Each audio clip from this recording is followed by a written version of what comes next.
খবরের শুরুতেই দেখে নেব সংবাদ শিরোনাম। গ্রেপ্তার পুষ্পা জাহাঙ্গীরের স্ত্রী, মুখ্যমন্ত্রীর কড়া নির্দেশের পর অ্যাকশনে পুলিশ।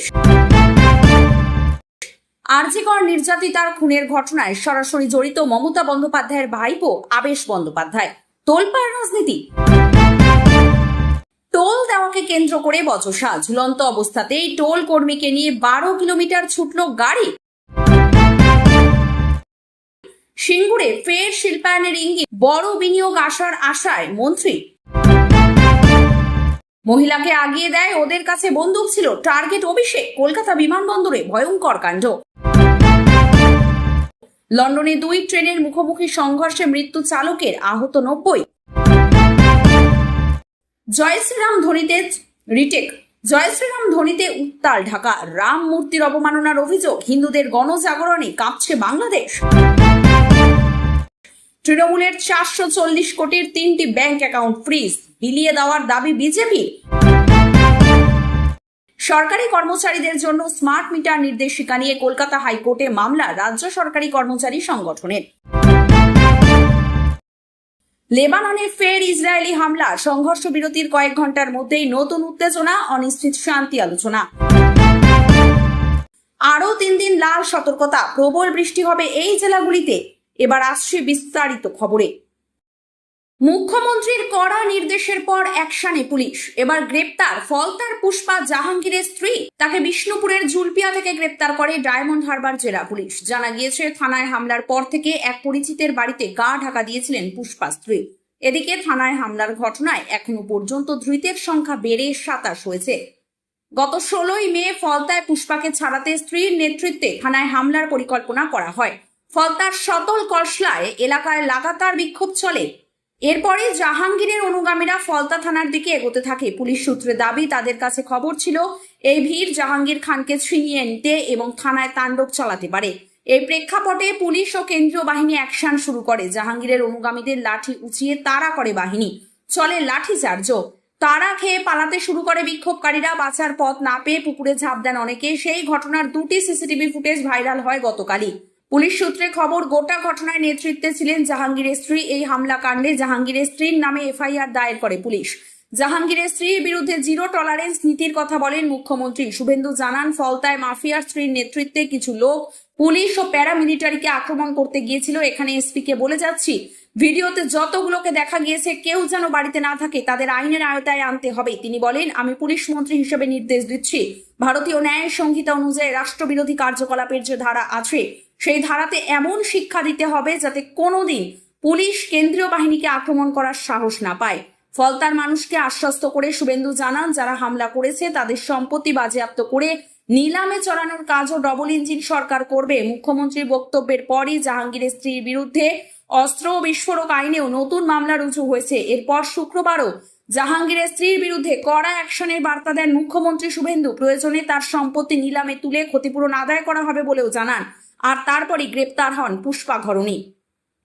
আরজিকর কাণ্ডে নির্যাতিতা চিকিৎসকের মৃত্যুতে আরো বিস্ফোরক মোড়। ধামাচাপা দেওয়া ফাইল নতুন করে খুলতেই জোরালো হচ্ছে তথ্য প্রমাণ লোপাটের তত্ত্ব। আর এই গোটা আবহে খোদ নির্যাতিতার মা অর্থাৎ পানিহাটির বিজেপি বিধায়িকা রত্না দেবনাথের চাঞ্চল্যকর দাবি। তার অভিযোগ, গোটা ঘটনার নেপথ্যে মূল মাথা বা মাস্টার মাইন্ড হিসেবে কাজ করছেন আবেশ ব্যানার্জি। তিনি সরাসরি এই ঘটনায় জড়িত বলেই অভিযোগ নির্যাতিতার মায়ের। কে এই আবেশ ব্যানার্জি? মুখ্যমন্ত্রী মমতা বন্দ্যোপাধ্যায়ের ভাইপো কার্তিক ব্যানার্জির ছেলে আবেশ ব্যানার্জি, তৃণমূল সাংসদ অভিষেক বন্দ্যোপাধ্যায়ের তুতো ভাই। এই নতুন নাম সামনে আসতেই স্বাভাবিকভাবেই রাজ্য রাজনীতিতে তীব্র চাঞ্চল্য ছড়িয়েছে। প্রশ্ন উঠছে, খোদ প্রাক্তন মুখ্যমন্ত্রী পরিবার জড়িত বলেই কি মমতা বন্দ্যোপাধ্যায় কোনো পদক্ষেপ নেননি? আর তদন্ত ধামাচাপা দেওয়ার এত চেষ্টা ছিল বারবার তৃণমূলের তরফে। জনকল্যাণ শিবিরে এসে বিজেপি বিধায়িকা রত্না দেবনাথের এই মন্তব্যের পর কেন্দ্রীয় তদন্তকারী সংস্থা সিবিআই এর ভূমিকা নিয়েও বড়সড় প্রশ্ন উঠতে শুরু করেছে। কেন এখনো পর্যন্ত এই সমস্ত সূত্র বা নামগুলি খতিয়ে দেখা হলো না, তা নিয়ে সরব হয়েছে নির্যাতিতার পরিবার ও ওয়াকিবহাল মহল। সেমিনার রুম নয়, খুন অন্য জায়গায়। অভিযোগের সবচেয়ে চাঞ্চল্যকর দিক, নির্যাতিতার দেহ কোথায় উদ্ধার হয়েছে সেই নিয়ে। বিধায়িকা রত্না দেবনাথের দাবি অনুযায়ী সেন্ট্রাল ফরেন্সিক সায়েন্স ল্যাবরেটরি বা সিএফএসএল রিপোর্ট বলেছে যে তরুণী চিকিৎসককে হাসপাতালের সেমিনার রুমে খুন করাই হয়নি। তরুণী চিকিৎসককে আসলে খুন করা হয়েছিল পিজিটি রুমে, অর্থাৎ যেখানে শিক্ষার্থীরা রেস্ট নিত। এরপর তার নিথর দেহ সেখান থেকে সরিয়ে এনে লাইব্রেরি রুমের সামনে ফেলে রাখা হয়। ঘটনার দিন অর্থাৎ 2024 সেই অভিশপ্ত সকালে 7:30 নাগাদ পুলিশ যখন ঘটনাস্থলে পৌঁছায় তখন গোটা বিষয়টিকে ধামাচাপা দিতে এবং তথ্য প্রমাণ সাজাতে দেহটি সেমিনার রুমে এনে রাখা হয়েছিল। অর্থাৎ যেখানে অপরাধ সংগঠিত হয়েছিল সেই মূল অকুস্থলে আড়াল করতে এই ছক কষা হয়েছিল বলে দাবি করা হচ্ছে। রত্না দেবনাথ সরাসরি অভিযোগের আঙ্গুল তুলেছেন শাসক দলের প্রভাবশালী পরিবারের দিকে। তার দাবি, মুখ্যমন্ত্রী তথা স্বাস্থ্যমন্ত্রী সরাসরি নির্দেশ বা গ্রিন সিগন্যাল ছাড়া আরজি করের মতো সরকারি হাসপাতালে এত বড় ভয়ঙ্কর ঘটনা এবং তথ্য প্রমাণ লোপাটের চেষ্টা করা কিছুতেই সম্ভব হতো না। আর এই পুরো নীল নকশা বাস্তবায়নের মূল পাণ্ডা ছিলেন কার্তিক ব্যানার্জির ছেলে আবেশ ব্যানার্জি। নির্যাতিতার মা তথা বিধায়িকার এই বিস্ফোরক বয়ানের পর সিবিআই তাদের তদন্তের অভিমুখ কি ঘুরবে? সেমিনার রুমের বাইরে পিজিটি রুম বা লাইব্রেরি সংলগ্ন এলাকা নতুন করে স্ক্রিনিং করা হবে? সামান্য দূরত্ব নয়, একেবারে 12 কিলোমিটার ঝুলন্ত অবস্থায় টোল প্লাজার কর্মীকে নিয়ে ছুটল গাড়ি। চাঞ্চল্যকর ছবি দেখা গেল উত্তর দিনাজপুরের ইসলামপুরে। শিউরে ওঠার মতন এই ঘটনার ভিডিও নিজের ক্যামেরায় রেকর্ড করেন ইসলামপুর শহরের বাসিন্দা মোহাম্মদ বাবলু। তাতেই দেখা যায় অসমের নম্বর গেট লাগানো একটি ছোট গাড়ির পিছনের অংশে ঝুলছেন টোল প্লাজার এক কর্মী। ওই অবস্থাতেই তাকে নিয়ে প্রায় 12 কিলোমিটার পথ বেপরোয়া গতিতে ছুটে যায় গাড়িটি। জানা গিয়েছে, শনিবার মোহাম্মদ বাবলু এক রোগীকে নিয়ে ইসলামপুর থেকে উত্তরবঙ্গ মেডিকেল কলেজে যাচ্ছিলেন। সেই সময় ঘোষপুকুর টোল প্লাজায় একটি গাড়ির চালকের সঙ্গে টোল কর্মীদের বচসা বাঁধে। সামান্য টোল দেওয়াকে কেন্দ্র করেই ওই বিবাদের সূত্রপাত বলে জানা যায়। ঝামেলার কিছুক্ষণের মধ্যেই টোল প্লাজা থেকে কিছুটা দূরে বাবলু দেখতে পান ওই গাড়ির পেছনের দরজায় এক ব্যক্তি বিপজ্জনকভাবে ঝুলছেন। পরিস্থিতির গুরুত্ব বুঝে সঙ্গে সঙ্গেই তিনি নিজের গাড়ি নিয়ে ওই গাড়িটির পিছু নেন। এদিকে সেই সময় একেবারে নাটকীয়ভাবে ঘাতক গাড়ির চালক একের পর এক লরিকে ওভারটেক করে অত্যন্ত দ্রুত গতিতে পালানোর চেষ্টা করছিল। প্রায় 12 কিলোমিটার ধাওয়া করার পর বাবলু ও অন্যান্য পথচারীদের সহায়তায় গাড়িটিকে শেষমেশ আটকানো সম্ভব হয়। শেষ পর্যন্ত গাড়ির পিছনে ঝুলতে থাকা টোল কর্মীকে নিরাপদে অক্ষত অবস্থায় উদ্ধারও করা হয়। খবর দেওয়া হয় জলপাইগুড়ি থানার পুলিশকে। পুলিশ দ্রুত ঘটনাস্থলে পৌঁছে গাড়ির চালক সহ গাড়িতে থাকা অন্যান্য যাত্রীদের আটক করেছে। তাদের জিজ্ঞাসাবাদ শুরু করেছে। কেন ঝামেলা, কি করে এমনটা ঘটলো, সবটাই জানার চেষ্টা করছেন তদন্তকারীরা।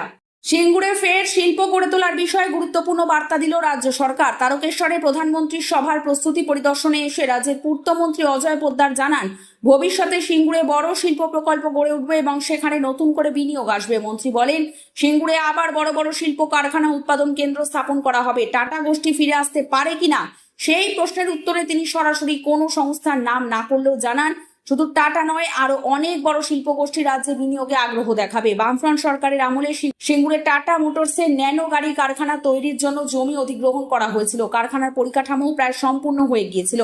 তবে জমি আন্দোলন এবং রাজনৈতিক অস্থিরতার জেরে উৎপাদন শুরুর আগেই প্রকল্পটি গুজরাতের সানন্দে স্থানান্তরিত হয়। সেই ঘটনার পর থেকেই সিঙ্গুরে শিল্পায়নের ভবিষ্যৎ নিয়ে দীর্ঘদিন অনিশ্চয়তা তৈরি হয়েছিল। বিধানসভা নির্বাচনের আগে বিজেপি তাদের ইস্তাহারে বাংলায় নতুন শিল্পায়নের প্রতিশ্রুতি দিয়েছিল। সরকার গঠনের পর সেই লক্ষ্যে বিভিন্ন উদ্যোগ নেওয়া হচ্ছে বলে দাবি করেছে রাজ্য নেতৃত্ব। এর আগেও বিজেপি রাজ্য সভাপতি শ্রমিক ভট্টাচার্য জানিয়েছিলেন, বাংলায় শিল্প ফিরিয়ে আনার জন্য সর্বাত্মক চেষ্টা করা হবে। এই প্রেক্ষাপটে অজয় পোদ্দারের বক্তব্যকে তাৎপর্যপূর্ণ বলেই মনে করা হচ্ছে। তিনি বলেন, সিঙ্গুরকে আবার শিল্পনগরী হিসেবে গড়ে তোলা হবে এবং নতুন বিনিয়োগের মাধ্যমে কর্মসংস্থানের সুযোগ তৈরি করা হবে। তার দাবি, শিল্পায়নের মাধ্যমে সিঙ্গুরকে ঘিরে নতুন অর্থনৈতিক সম্ভাবনার দ্বার খুলবে এবং রাজ্যের নতুন উন্নয়নের অধ্যায় শুরু হবে। অভিষেক বন্দ্যোপাধ্যায় দিল্লি থেকে কলকাতায় ফিরছেন। বিমান ল্যান্ডিং এর সময় হয়ে গিয়েছে। বিমানবন্দরের বাইরে ভিড় করেছিলেন তৃণমূলেরই কর্মী সমর্থকেরা, কিন্তু হঠাৎ করেই ধুমধুমার পরিস্থিতি, ধাক্কাধাক্কি, মারপিট। ভিড়ের মধ্যে থেকেই দুজন মহিলা এবং একজন পুরুষকে মারতে শুরু করে তৃণমূল সমর্থকেরা। তৃণমূলের অভিযোগ, অভিষেক বন্দ্যোপাধ্যায়ের উপর হামলা করার জন্যই এসেছেন তারা। লোকটির কাছে একটি বন্দুক ছিল বলে অভিযোগ তৃণমূল কর্মীদের।